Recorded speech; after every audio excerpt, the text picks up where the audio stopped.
So let's go back to our recipe so far. We have got the aggressive, high-pressure working environment. We've got a really big blinkered emphasis on metrics, the social proof. And you can see there's an empty box there, so there's a fourth item I want to talk to you about. And I'd actually like to phrase this one as a question, okay? Why is it that in SEO, they've always recognized the difference between black hat and white hat practices, but in UI design, people don't really talk about it? I mean, there's me, I talk about black hat stuff, and I've only been talking about it for the last few months. There's maybe one or two other people in the States who go on about it, but that's out of an industry of thousands and thousands of people. Why don't we differentiate in the same way that SEO people do? And they've been doing it right since the dawn of search engines. They've known about the difference. So, I have theory, and I'm going to tell you about it. My theory about this is that with SEO, the Google bot can pass the source code of every site on the web. Yeah, so SEO is implemented at a source code level, and the Google bot can detect it. But so it's passable, right? With UI design, on the other hand, you implement the UI design, at a source code level, but it occurs at the level of human psychology, which is like a whole level above. And bots can't work like that at the moment. Maybe in 50 or 100 years, we'll have bots that can mimic human cognitive fallacies, but right now, that doesn't happen. So we can't detect black hat UIs automatically in the way we can detect black hat SEO. So in the case of SEO, well, the reason why they've got that big line between the two is they get detected very easily and they get punished. In terms of black hat UI design, well, no one's really going to catch you very quickly, and you won't get penalized very hard either. So you might as well do it in some respects. Instead of being black and white, it's just shades of gray all the way down in UI design. So there you have it. You have a recipe of an aggressive working environment, a big emphasis on metrics, the social proof, and the fact that black hat UIs can't be passed. Okay, so that's kind of, I think, the formula that's making it happen. It is time we start basing our design decisions on the human beings we are designing for, helping them to fulfill their purpose in life and respect their time. The good news is there are already efforts being made to tackle the issues of addictive design. Right now, Instagram and Facebook are running an experiment to remove the like counter from the newsfeed, removing a source of social anxiety and peer pressure. Dating app Bumble lets you snooze your account in case you want to take a digital detox for a couple of hours or a couple of days. But it's also the really small decisions. This is a messaging app we designed for a client, and we decided to completely remove these red notification circles. So removing one primal trigger, replacing them with green circles, and creating a much more mindful experience for the user. So design, UX design, and digital design does have the ability to create positive impact if we designers strive for it. So he's getting up 15 to 20 times a night, and probably half of them bombing, working on one joke, right? And so it's a very familiar process to me, because when we do design work, it's very familiar, whether you're iterating internally, doing critiques, or you're putting something out there to see if people actually use it. In the comedic world, yeah, over time, you learn to put together jokes, and you learn to get up in front of larger and larger audiences. And if you're good, those audiences start to come to you. They start to know what your comedy is about, and they look forward to coming to a show. And so you might call this a type of like product market fit, right? You're finding your audience.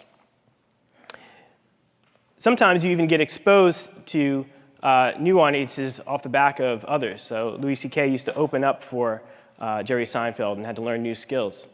And in these larger venues, this is often where we see like the comedy specials, right? And Chris Rock says it takes him about 200 shows before he gets to that hour of comedy. And the whole time, he's going to these clubs and bombing, right? He's doing the same process all stand-ups do on the road to building this hour of comedy that he can then sell to an HBO or a Netflix. So the metric the whole time that they're optimizing for is laughs. They're trying to make more people laugh more often. But the good comedians start to make or find a difference between good laughs and bad laughs. They start to get really good at making people laugh, but they get really picky about what laughs they're actually going for, which is kind of another level of craft. This is Louis C.K. just talking about bits that he leaves out of his acts. I start deciding, what am I going to stop doing? There are bits that I got to through technician work and through survival instinct that I don't believe in. I've had bits that kill, and I get rid of them. There you go. Because I just realizing that But I've then had you that agree thought. with me. And I think this bit 2 against 2. This bit is 2 against 2. This bit is Come on. working because I know how to do stand up. It's not working because it's something that's important to me, and I don't need it. So he's talking about principle, right?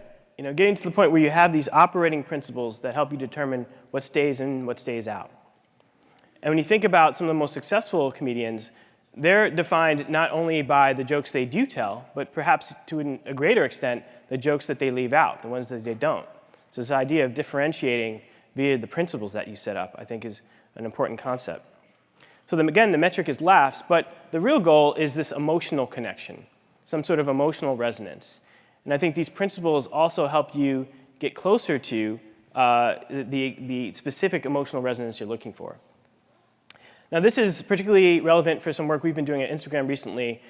We started playing in this face filter space, these AR things that you put in your face before you take a selfie. And in our creative development process, of course, we got into like the details on how to make a cute koala, right? You know, and get the fur right and those sorts of things. But quickly it became clear that we need to actually just focus on whether it made people laugh, right? Whether it was fun to kind of put on.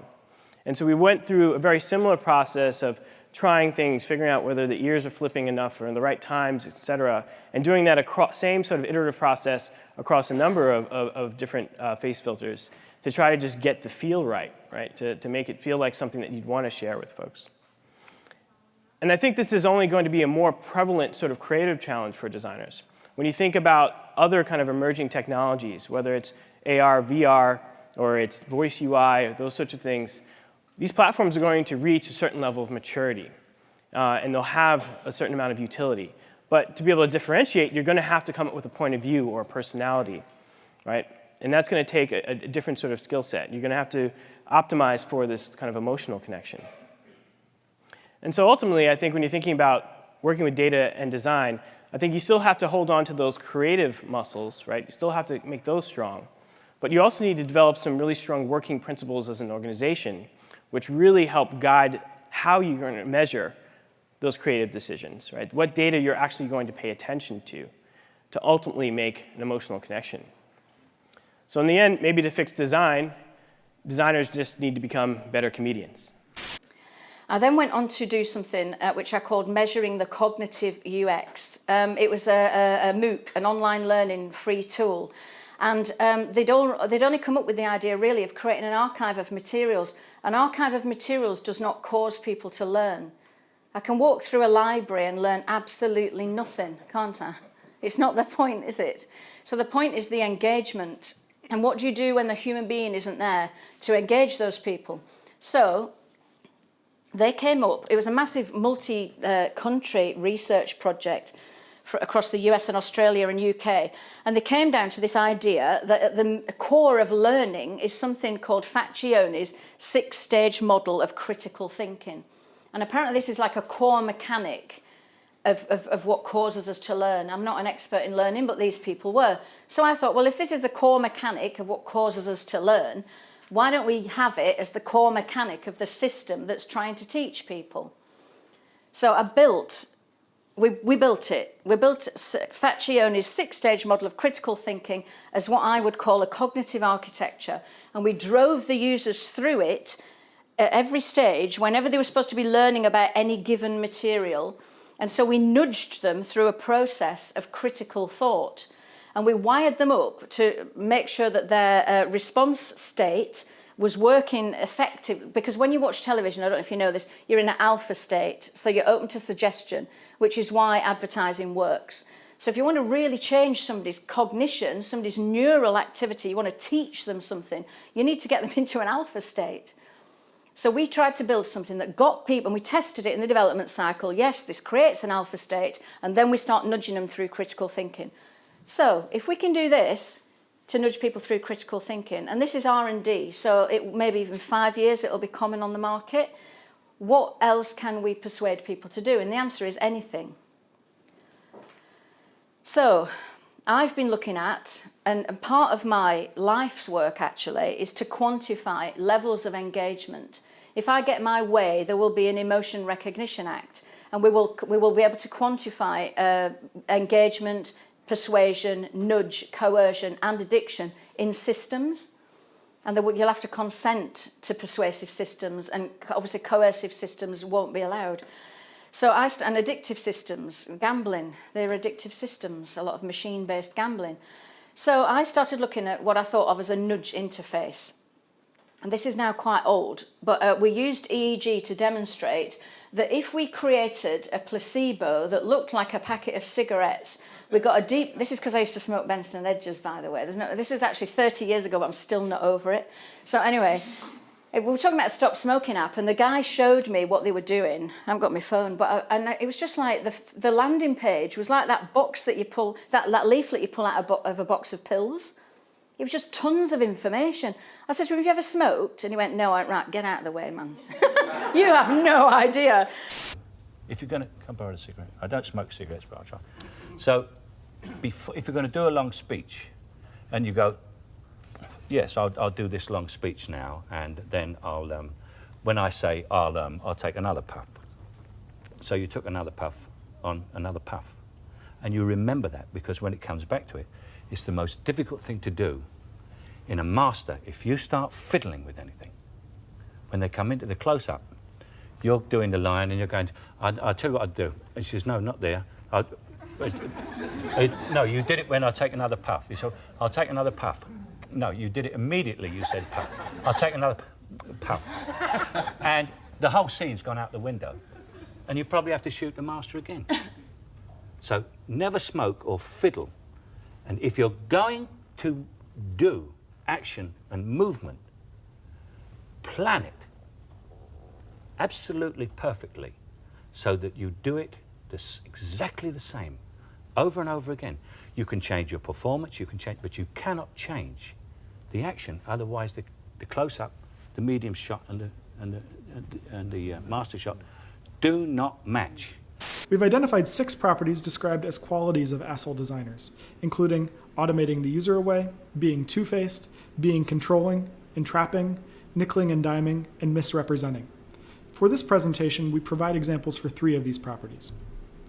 Designers who are two-faced create interactions that provide the user with contradictory and conflicting information, with the goal of confusing the user into following a predetermined path, often through disjointed textual information. For example, one post illustrates an ad blocking application which includes fine print that indicates, quote, contains ads. The post's author shares a sardonic description, quote, want to get rid of ads? Too bad. Designers who are controlling create interruptions or restrictions in the user experience, explicitly altering the task flow. This control can be implemented using technologies such as unskippable pop-ups, placing ads in awkward contexts, or providing a lack of options for selection. For example, one user posted, quote, TurboTax is like a psycho significant other. The only button at the confirm unsubscription page is resubscribe. In this case, the user was trying to unsubscribe to the service, which directs to a page where there is only a resubscribe option. Designers who nickel and dime the user seek to make the user pay more than they intend, often by failing to disclose the full cost of engaging with the service. For example, one author posted an email from their credit card company with a subject line that reads, hey, you haven't maxed out this credit card. What do you think this is? This type of interaction is persuading them to max out their usage of the credit card, thus leading to other future opportunities for fees that would benefit the shareholder. Through our content analysis, we've identified and described ethical concerns that are presented by Reddit users. We will outline a few implications of this work on the following slides. In all of these examples, the properties of the asshole designer fit the requirements of the subreddit in that they are not bad design, and the manipulative outcomes are intentional. This leads us to investigate further how asshole designers might differ from designers that use dark pattern strategies to structure their designed outcomes. We define asshole designer properties as instances where designers explicitly assert control over the user's experience, implementing obnoxious, coercive, or deceitful behaviors that are almost solely in the shareholder's best interest. These properties can be differentiated from dark pattern strategies, which according to Brighton are, quote, instances where designers use their knowledge of human behavior, such as psychology, and the desires of end users to implement deceptive functionality that is not in the user's best interest, end quote. While dark design intent can exist in both categories, asshole properties are coercive on their face and can be easily recognized by users. In the overlap between asshole design properties and dark patterns, designed artifacts may include a combination of carefully employed deceptive strategies that are not immediately detectable to end users, alongside other elements which are blatantly coercive.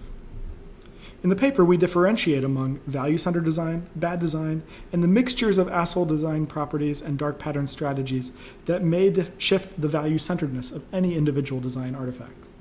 These may be productively viewed as a continuum from value-centered to evil, which identifies numerous opportunities for future work from user, shareholder, and designer perspectives. It is interesting that these evil or dark outcomes were taken up as evidence of intentional design by a designer in the conversations on this subreddit. Building upon this anthropomorphizing ethics approach, we do not position only single designers as culpable. In contrast, we found that the users on this subreddit blamed various stakeholders, such as writers, movie producers, marketing strategists, subtitle designers, and users that built inappropriate communities on social platforms. Thus, we position the properties of asshole designers as impacting multiple stakeholders.